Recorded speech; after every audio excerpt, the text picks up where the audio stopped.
Hi സുന്ദരീസ്. അപ്പോൾ ഇതേ 6ാമത്തെ ദിവസം കേട്ടോ.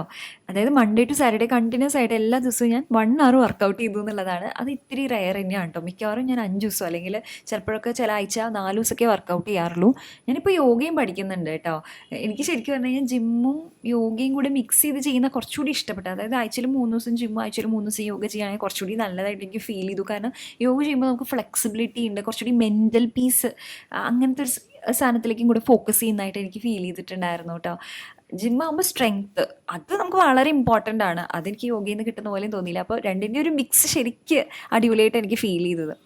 പിന്നെ ഇതിൻ്റെ ഒരു ടൈം എന്ന് പറഞ്ഞു കഴിഞ്ഞാൽ എങ്ങനെ സമയം കണ്ടെത്തുക വെച്ചാൽ നമ്മൾ തന്നെ ഫിഗർ ഔട്ട് ചെയ്യണം. ദിവസത്തിൽ 1 മണിക്കൂർ ഇതിനായിട്ട് മാറ്റി വയ്ക്കുക എന്നുള്ളതാണ്. 1 മണിക്കൂർ വർക്കൗട്ടിന് വേണ്ടി മാറ്റി വയ്ക്കുമ്പോൾ അതിന് ചുറ്റിപ്പറ്റിയുള്ള സമയം കൂടി നമ്മൾ കണ്ടെത്തേണ്ടി വരും.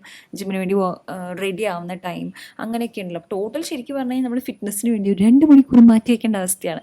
പക്ഷേ ദാറ്റ് ആക്ച്വലി ഹെൽപ്സ്. ഇത്രയും നമ്മൾ സമയം നമ്മൾ മുൻകൂട്ടി ഫിറ്റ്നസ്സിന് വേണ്ടിയിട്ട് ചിലവഴിച്ചാൽ പിന്നെ നമുക്ക് ഹോസ്പിറ്റലിൽ പോകുന്ന സമയം, പിന്നെ നമുക്ക് അസുഖം വരുന്ന സമയം, നമുക്ക് അത് കാരണം ഉണ്ടാകുന്ന വിഷമങ്ങളൊക്കെ ഒഴിവാക്കാൻ പറ്റുന്നതാണ് ഞാൻ എൻ്റെ ജീവിതത്തിൽ നിന്ന് പഠിച്ച ഒരു പാഠം.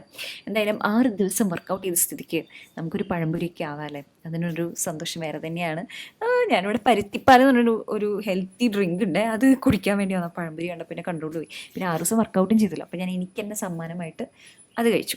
പിന്നെ വീട്ടിലെത്തിയിട്ട് മുട്ടയും അതിൽ ഞാൻ കുറച്ച് ചീരയൊക്കെ ഇട്ടിട്ടുണ്ടായിരുന്നു കേട്ടോ. അങ്ങനത്തെ ഒരു ചിക്കി പൊരിച്ചൊരു സാധനം ഉണ്ടാക്കി. അപ്പോൾ അത് കഴിച്ചു. അതിന് ഇമ്മക്കുട്ടിക്കും കൊടുത്തു. സാറ്റർഡേ ആയതുകൊണ്ട്, ഇന്ന് സെക്കൻഡ് സാറ്റർഡേ ആയതുകൊണ്ട് ഇമ്മക്കുട്ടിക്ക് അവധിയാണ്.